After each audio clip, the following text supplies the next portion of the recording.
વિસાવદરમાં કોંગ્રેસ દ્વારા મામલતદારને ડુંગળીની નિકાસબંધી દૂર કરવા આવેદનપત્ર આપ્યું. પોલીસ દ્વારા કાર્યકરોની અટકાયત કરી.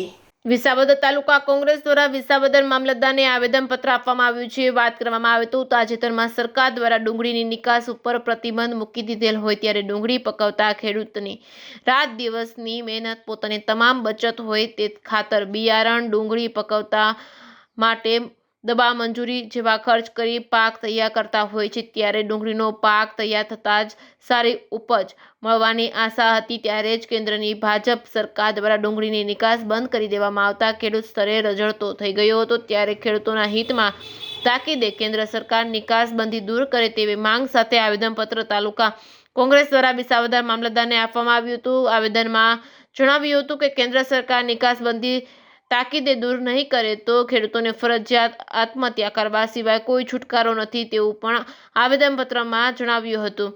આવેદનપત્ર આપવા જિલ્લા કોંગ્રેસના પ્રમુખ ભરતભાઈ અમીપરા, તાલુકા કોંગ્રેસ પ્રમુખ કરશનભાઈ વાડદોરિયા, ભરતભાઈ વિરડિયા, જૂનાગઢ જિલ્લા કોંગ્રેસ ઉપપ્રમુખ સહિત કોંગ્રેસના કાર્યકરો દ્વારા વિસાવદર મામલતદારને ચેમ્બરમાં ટેબલ ઉપર ડુંગળી નાખીને તેમજ મામલતદાર ઓફિસમાં ડુંગળી નાખીને વિરોધ કર્યો હતો. ત્યારે વિરોધ કરી રહેલ કોંગ્રેસના કાર્યકરોની વિસાવદર પોલીસ દ્વારા અટકાયત કરવામાં આવી હતી. જેમાં તાલુકા કોંગ્રેસના પ્રમુખ કરશનભાઈ વાડદોરિયા એ સરકારની સરમુખત્યારશાહી ગણાવેલ અને કોંગ્રેસ કાર્યકરોની અટકાયતની ગેરકાયદેસર ગણાવેલ. Reporting by Haresh Mehta, Visavadar.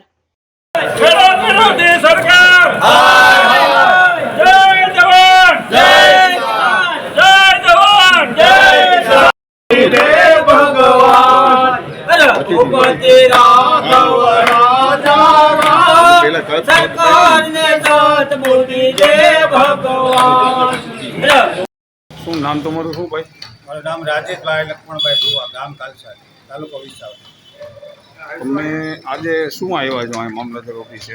આ ડુંગળીની જે નિકાસબંધી કરી છે એ સરકાર વહેલી તકે છૂટી કરે તો ખેડૂતને 2 પૈસા મળે એવું છે.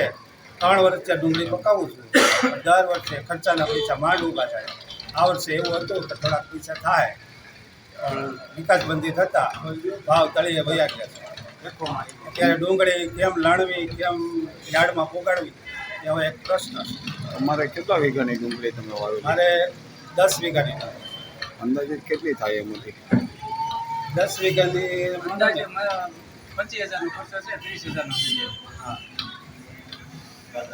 હવે અત્યારે તમે શું કરશો? હવે ડુંગળીની નિકાસબંધી નથી તો અમારું ખેતર છે એટલે અમારે કોઈ પણ સંજોગોમાં એને ખાલી તો કરવું જ પડશે. એને હટાવી અને પછી બીજા ભાગની તૈયારી કરવી પડશે. ગમે એમ કરીને અમારા ખેતરમાં તો અમારે મહેનત કરવી જ પડશે. કરીએ જ છીએ વર્ષોથી. એમ થાય આ પાડું લીધા ઓલા પાડામાં પૈસા મળશે, એ પાડું લઈને એમાં પૈસા નાખી તો એના ઓમાં વ્યા થાય. છેલ્લે આ ડુંગળીનું સાહસ કરી તો એમાં થોડા થાય.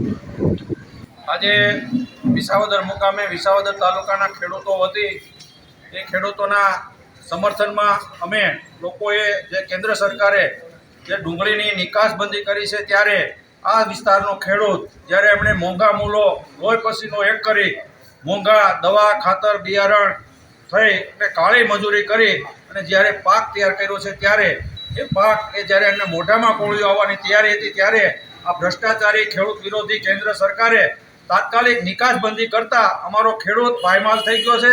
એમનો માલનો કોઈ રણીધણી નથી.